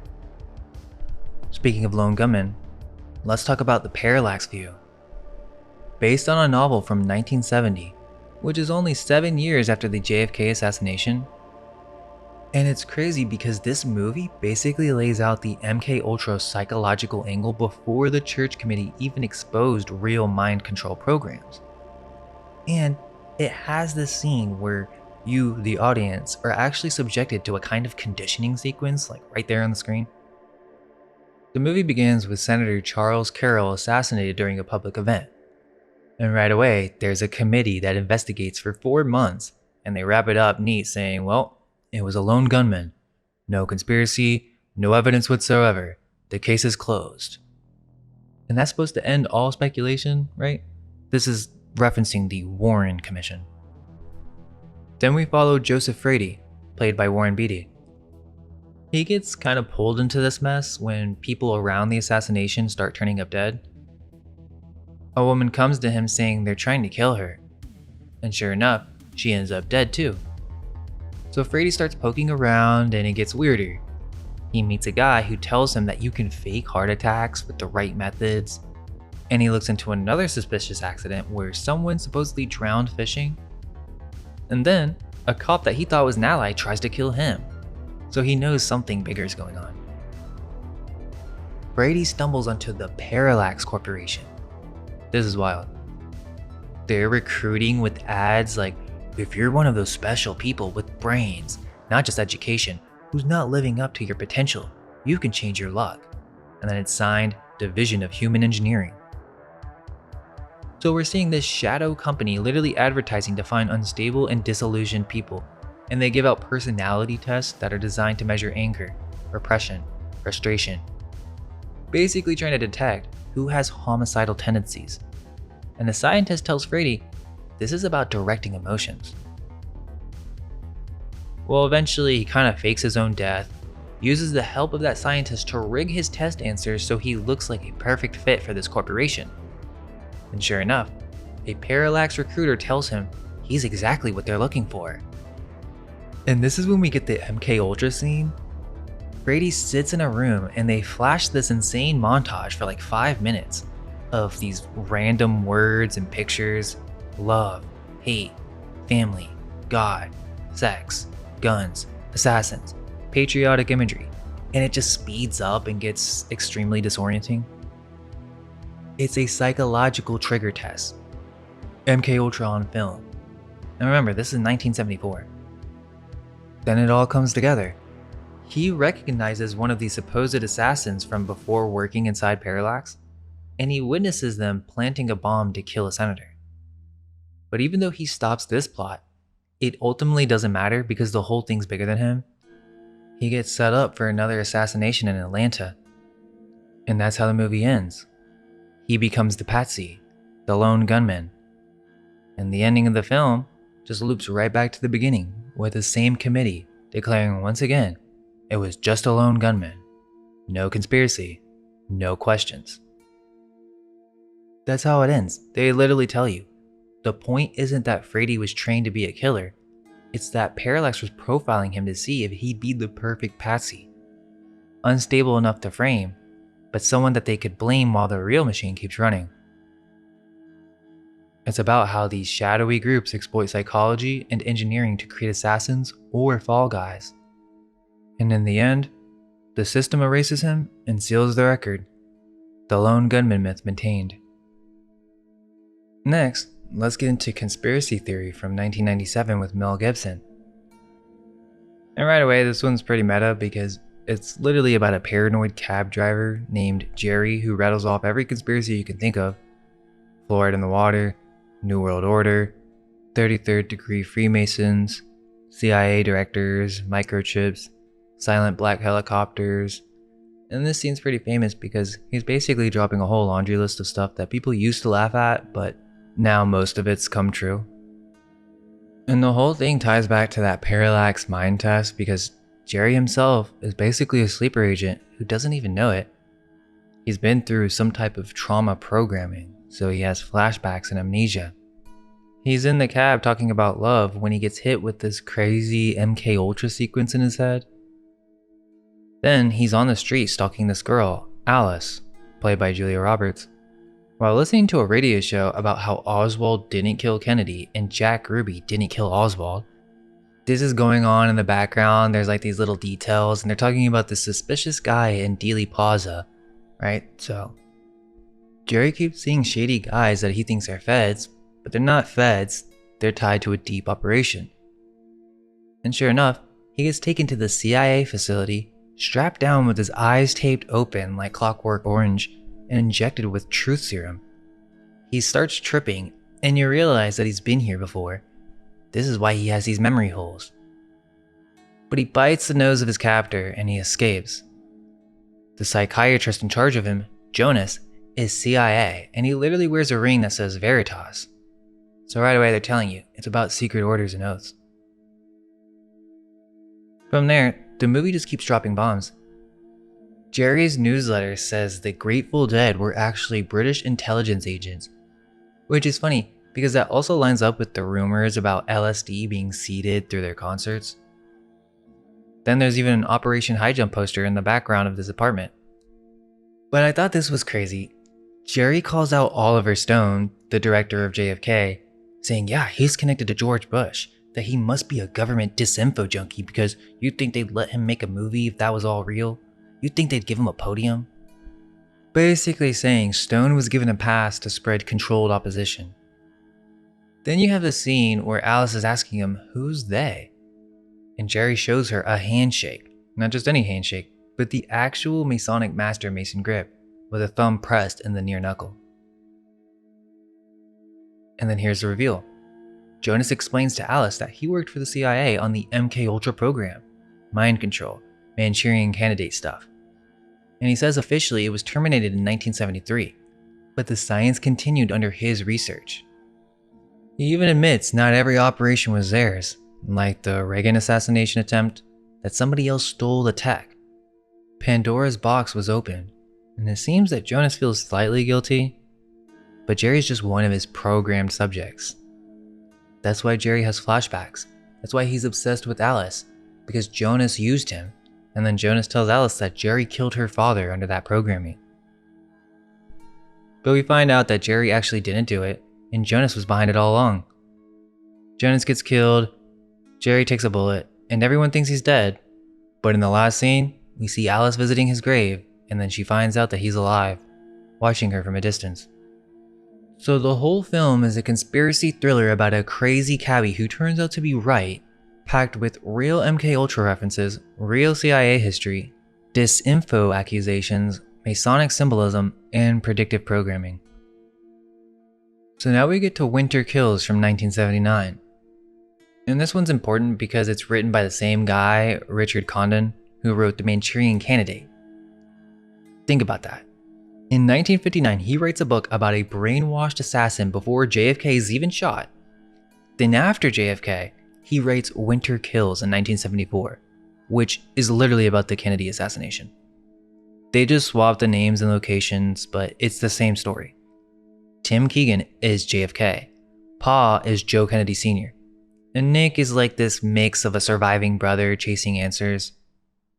It's not in Dallas, they set it in Philadelphia, but you can see right away what it's supposed to be.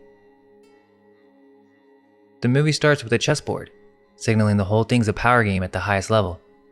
And then Nick, Jeff Bridges, is told this wild story. A dying gunman confesses that he was the second rifle, that he shot Keegan alongside the supposed lone gunman. This guy is called Fletcher, and that's no accident, because this is another reference to Fletcher Prouty or Mr. X in Oliver Stone's JFK. So Condon naming the key assassin Fletcher is a wink at the real source, one of the only insiders who openly said the hit was an intelligence run. Now let's talk about Pa. In the film, Pa is the patriarch of the Keegan clan, and this is something a lot of people don't know about the history of the Kennedys. Joe Kennedy Sr. was one of the richest men in America. He made his fortune in booze, banking, and Hollywood, and he saw politics as another investment. He poured millions into getting JFK into office, because it was the ultimate franchise, the presidency as a business asset. That's exactly what this movie's saying. Pa doesn't see democracy. He sees return on investment.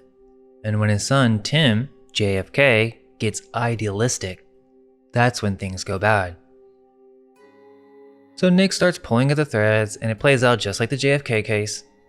Instead of the Warren Commission, we get the Pickering Commission. Instead of Oswald, we get Willie Arnold as the Patsy. Pa even tells Nick straight up to not fall for the Arnold theory. He says, I'm a hunter. and even says that the best shooters have trouble making one perfect shot, let alone 3 in a row. So the Lone Gunmen story is nonsense. He calls the CIA smugglers, says the FBI are just good for chasing runaways, and points out it was the FBI who gave the commission their evidence in the first place. And that's real history. The Kennedys never trusted the Warren Commission. They wanted to do their own private investigation because they knew the agencies were feeding a pre-packaged story. As Nick digs deeper, he ends up in the underworld, the mob, CIA, Hollywood all blending together. And there's this crazy part where he basically goes to the mob and they say that it was this studio that wanted him dead. Harry Smalls, head of Federal Studios, lost $50 million when Keegan stopped seeing Ella Mae Irving and she killed herself. They're flat out saying that was the motive for taking him out, and that's obviously a stand-in for Marilyn Monroe and JFK's secret love life, which a lot of people don't realize wasn't just rumor, but something powerful people used as leverage, because every affair tied him to money, crime, or intelligence in some way. Oh, and I keep noticing this gay theme within these JFK movies or government cover-ups, almost like they're connecting it to a secret cabal angle where sexuality itself is used as blackmail. They repeat the motif of gay lovers and hidden lives, and it's all tied back to this world of intelligence, mobsters, and politicians keeping secrets over each other's heads. And then you get to the Rudy scene. This is kind of weird. He has this whole information vault. Rudy is the deep state personified, a proto-NSA spook with a corporate intelligence empire. He has contracts, surveillance photos, phone calls, satellite feeds. Everything is in this weird archive room, and he shows Nick that presidents are basically files in a cabinet, controlled through compromat and blackmail. So Rudy hammers 3 points. First, contradictions. Maybe it was the mob, maybe Pa, maybe some other actor, and each version cancels out the last. Which is exactly how the JFK assassination played out in real life, with Cubans, CIA, LBJ, Soviets, Mafia, all floating at once until no one can pin the truth down. Second, democracy versus business. He says Pa spent $11 million to put Tim in the White House, not for democracy, but as an investment. The presidency as the ultimate business franchise. And Tim, the JFK figure, died because he actually believed in democracy. He thought it was real, and that made him dangerous to the system. Third, Yvette, Nick's lover, wasn't real. She was an operative planned in his life, and now she's just a cadaver in anatomy class. So Rudy repeats, "You get the picture? You get the picture?" Because that's the punchline. Nothing in Nick's life was authentic. By the end, Pa tells Nick it was Rudy, which actually makes the most sense. But the point is, you'll never know, because the system always loops back into another cover story. And that's the message of the movie. It's literally the JFK assassination reframed, showing you that presidents aren't leaders of democracy, they're assets of business. And when they step out of line, the system eliminates them. Commissions whitewash it, and the truth is buried under endless contradictions. Now we get to Executive Action from 1973. And this one's different than all the others that we've talked about, because it's not from the point of view of the hero journalist or the whistleblower trying to discover the truth. No, it's from the conspirators themselves. That's extremely unique. Not only is this the first JFK conspiracy movie, but this is the first JFK conspiracy movie told from the inside, and that alone makes it stand out. Oh, and I mentioned him earlier, but it's co-written by Mark Lane, who isn't just some random screenwriter. This is the guy who basically invented the modern JFK conspiracy movement. He was the lawyer who defended Oswald's mother. He defended James Earl Ray, the alleged assassin of MLK. And in 1966, he wrote Rush to Judgment, one of the first best-selling books attacking the Warren Commission. So Lane was already infamous. He was the face of The Official Story's a Lie, and then he co-writes a novel called Executive Action that gets adapted into a movie the very same year, 1973. That's not usually normal. These things take years. But here it feels like coordinated disclosure. The film even got rewritten by Dalton Trumbo, who softened the CIA angle, but Lane still signed off on it because even diluted, the core message was there. The movie opens with narration setting the stage. Never before had one family held so much political power. They lay it out like a dynasty. JFK for 2 terms, then Bobby, then Ted, with the brothers cycling through cabinet positions in between, backed by big city machines, labor, minorities, liberals, the press, and hundreds of millions in family wealth. The Kennedys are presented as unbeatable, a political machine that could dominate America for decades. That was the fear. And right there you see what the film's doing. It's dramatizing the very real paranoia among elites in the 1960s that the Kennedys weren't just politicians. They were building a dynasty that could lock out the establishment. From there we watch Farrington, played by Burt Lancaster, who plays Dr. Moreau in the 70s version, and his network of elites, the stand-in conspirators, lay out the problem and the solution. They talk about troop withdrawals from Vietnam costing billions, and how a Kennedy dynasty would be bad for business, and that they need to remove the problem before 1964. This is where executive action really lays it out. They're basically saying JFK was killed because he was stepping out of line. Civil rights, test ban treaty with Russia, planning to pull troops out of Vietnam. All of that was a threat to the system. The film even has the conspirators explain how the public will accept whatever it's told to accept, and that if people started questioning the war, it would make action necessary. And they don't even hide what action means. CIA slang for assassination. Then they give this wild history lesson. They go through Lincoln, Garfield, McKinley, Teddy Roosevelt, FDR. All of them shot at, some killed, but always the same story. The assassin is never a professional, always some fanatic or madman. The Secret Service is always unprepared. And in every case, the official story says it's just one crazy guy acting alone. In Europe, it's conspirators. In America, it's lone nuts. That's a pattern. But the point is obvious. The Lone Gunmen narrative is the cover. It's not about truth, it's about making sure the public never sees the bigger system behind it. And by the time they talk about the motorcades being the perfect setup, it's clear that they're spelling out their plan for Dallas. In executive action, we get to one of the most important sequences where the conspirators calmly lay out how the assassination will go down. And it's basically the triangulation theory on screen. They point out that Kennedy is given less protection than any other head of state. De Gaulle in France rides with 47 motorcycles around him, but JFK maybe had 8 or 10, and none of them between him and the sidewalks. His agents even ride inside closed cars where they can't see anything. They only have target practice twice a year, they're paid less than the FBI, and most of their intelligence comes from other agencies that don't even like them. Hoover at the FBI hated the Kennedys. The CIA was bitter after Bay of Pigs when Kennedy forced Dulles and Cabell out. And so the mood of the agency was revenge. The idea is simple. They'll make sure the Secret Service looks incompetent, and then they'll deny any conspiracy down to the last man. Blame it all on some crazy damn fool, and he'll be provided.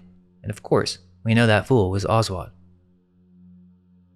Then they start talking about how Conley and Kennedy made a private agreement for him to campaign in Texas.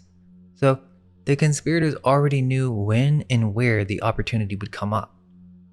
And when someone suggests maybe digging up dirt to discredit him, they say they've tried that already and it didn't work. So assassination's the only option left. And one of them recalls his own experience in the oil business in the Middle East, how his intelligence men had to eliminate local opposition, and he says he understands these types of things, he just doesn't like them. But they're tolerable if necessary, and permissible if they work. And then they start doing these rifle practice scenes. They're shooting at moving targets, and even with the most accurate rifle, they can't hit consistently at 20 miles an hour, so they decide that the car has to be slowed down to make the shots count. In real life, they did slow down to almost a crawl right in the kill zone in Dealey Plaza. The driver Greer literally turned back to look and eased off the gas. Suspicious. which is the exact opposite of protocol. Normally, you're supposed to accelerate out of danger. So this scene is showing you the hit couldn't have worked unless someone inside the motorcade was in on it. So what this movie is really telling you is that Dallas wasn't chaos or luck. It was a controlled setup, a triangulation of shooters, FBI and CIA bitterness, Hoover looking the other way, the Secret Service standing down, and the lone nut cover story ready to go. And this is a really crazy part. So the conspirators are reviewing their Patsy list, and they say that this computer spit out 14 possible goats, and the best option is Lee Harvey Oswald, born in New Orleans, 1939. That's insane because the movie's basically saying there was an early computer, a proto-AI system crunching files to figure out who would make the perfect fall guy, and it lands on Oswald because his life was already the perfect cover. Marine background, radar training, defected to the USSR, married a Russian wife, messed up personal history, pro-Castro leaflets in New Orleans. He looks like a radical, and that makes him explainable to the public. He says, we're not relying on him, we're using him. Meaning, they don't even care if he fires the shot. He's there to be the story, not the shooter. Then they start talking about population control, saying in 2 decades there will be 7 billion people, most of them brown, yellow, or black, all of them hungry, and the only way to control this is through war, hence Vietnam. And they even say with the right planning, they can get the world down to 550 million by the end of the century. So they're tying JFK's assassination to a much larger program of resource control and depopulation? If that doesn't sound like disclosure, I don't know what does. Then they map out the Dallas motorcade route, and they pick out the main Houston Elm turn through Dealey Plaza, noting that the cars will have to slow down to 10 to 12 miles per hour, and that creates the perfect triangulation crossfire. One from the depository, one from the records building, one from the grassy knoll. And when someone asks how they can be sure the motorcade will go through that way, they just laughed and say businessmen and bankers decide the route. And sure enough, in real life, it was Dallas business leaders who pushed for the trademark stop, which forced the dogleg into Dealey Plaza. On top of all of that, this movie goes into more detail on the faked backyard photos of Oswald, like I was talking about earlier. But this is wild because it's actually describing and showing the process of pasting Oswald's face into incriminating shots with a rifle and newspapers. Basically admitting the backyard photos were forgeries. And Oswald himself said they were fake. But yeah, Farrington says it doesn't look enough like him. Get a picture of our sponsor and tip him in, admitting to the photo editing collage. But in the movie, they actually kind of do a bad job, but still, it's showing you how they would go about faking it, which was 100% possible. They've been faking photos since before the 1900s. Think about it, why would Oswald say his face was pasted on?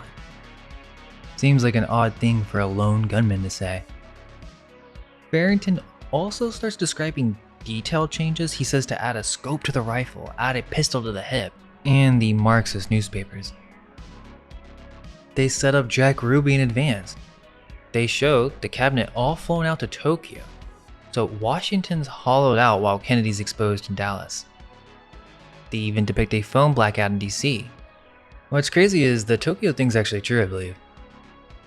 And during the shooting, when Oswald's interrogated, they remind us that there are no recordings or notes, nothing official kept. And then, the district attorney, Wade, literally says, I would say, without any doubt, he's the killer. And then the conspirators say, everyone will believe it. They want to believe it. They have to. People, the government, everyone. And that's the point. It wasn't about evidence, it was about manufacturing belief and giving the public closure.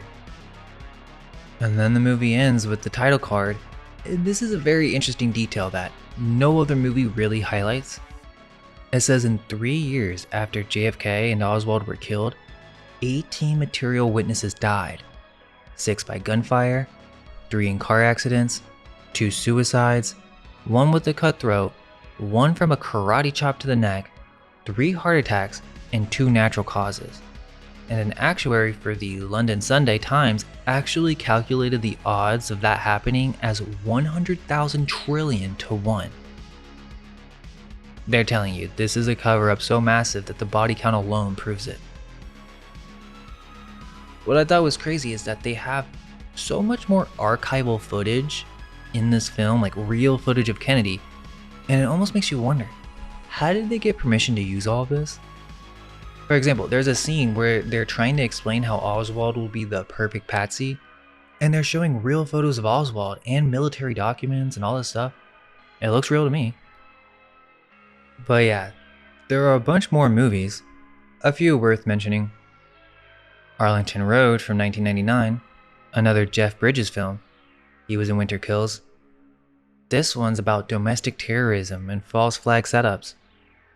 He plays a professor who slowly realizes his neighbors are actually setting him up as a patsy for a bombing.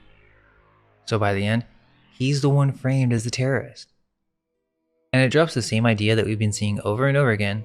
The system doesn't just kill you, it's gonna rewrite the story so the public blames you. Wag the Dog from 1997 is pretty much straight disclosure. A Hollywood producer and spin doctor literally stage a fake war to distract the public from a presidential sex scandal. And it's all done with green screens and media manipulation. It basically shows you how manufactured narratives are pumped into the news cycles. And the scary part is this came out right before the Monica Lewinsky scandal. Shooter from 2007 is one of the more modern takes. Mark Wahlberg plays a sniper who gets tricked into being the patsy for an assassination. He has to go on the run to clear his name. It's basically the Oswald template but modernized, showing how you can take a skilled soldier and flip him into the fall guy. And the whole movie is about him trying to turn the setup back on the people who planned it. 7 Days in May from 1964. This one's insane because it's basically about a military coup in the United States. A cabal of generals plotting to overthrow the president after he signs a nuclear disarmament treaty with the Soviets. The crazy part is this novel came out in 1962, right before the Cuban Missile Crisis, when JFK himself was under fire for being soft on communism. Then the movie drops in 1964, just months after JFK is assassinated, so audiences couldn't help but see it's connected. The president in the story is literally doing what JFK did in real life, negotiating a test ban treaty. The generals flip out, saying this is going to hand America to the Russians. This isn't fiction. The real Joint Chiefs, especially Curtis LeMay, hated JFK for the same reason. What's even crazier is John Frankenheimer, the director, said JFK actually encouraged the film's production, thinking it would warn the public about the danger of a military takeover. But think about it, because this comes out right after the assassination, and the public definitely tied it to Dallas. You have a story about generals and intelligence plotting against the president who wants peace, and this story is released right after the real president who wanted peace got gunned down in a motorcade. The difference is the movie goes with a coup plot instead of an assassination, but the theme is the same. Insiders moving to stop a president they couldn't control. But let's talk about some older assassination conspiracies. If you really trace the roots of American assassination and cover-up literature, you have to go all the way back to Lincoln, because literally right after 1865, there were already books saying Booth didn't act alone. One of the very first was The Assassination and History of the Conspiracy, published in 1865 by T.B. Peterson, which framed the killing as a coordinated plot by secret organizations, not just the work of a lone actor. Then in 1867, you get The Escape and Suicide of John Wilkes Booth by Finis L. Bates, which took it even further and argued Booth actually survived, living under another identity while the government staged a cover story. Then in 1937, Otto Eisenschimmel wrote Why Was Lincoln Murdered? This was one of the first books to go beyond Booth entirely and pin the whole thing on Lincoln's own cabinet. He argued that the Secretary of War, Edwin Stanton, orchestrated both the assassination and the cover-up, that the guards were pulled away on purpose, and that the government allowed Booth and the others to move freely. It turned Lincoln's death into a kind of proto-deep state narrative, saying the president wasn't killed by a lone madman, but by the machinery of power itself. I was looking into what is the oldest film of this type about US assassinations and cover-ups. It seems to be Manchurian Candidate, although there is suddenly 1954. Frank Sinatra plays an assassin hired to kill the president, but this one's a thriller, not really a hidden cabal angle, but it did foreshadow Manchurian Candidate, and Sinatra's in that movie too. Okay guys, I'm gonna finish up with one more movie, and this one is so weird, but I think it's the oldest US government conspiracy film. It's not about assassins, but it's just kind of like, what is this movie? I think it's one of the earliest examples of predictive programming in America, and the idea of manufacturing fake crises and psyops. The movie is called Gabriel over the White House from 1933. And yes, I think the 33 is significant. To be precise, 33, right? Anyways, Gabriel over the White House from 1933 has to be one of the strangest films ever made.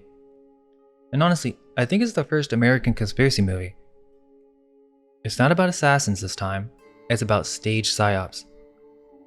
The president starts off as a total puppet, useless and corrupt, until he crashes his car, falls into a coma, and wakes up reborn.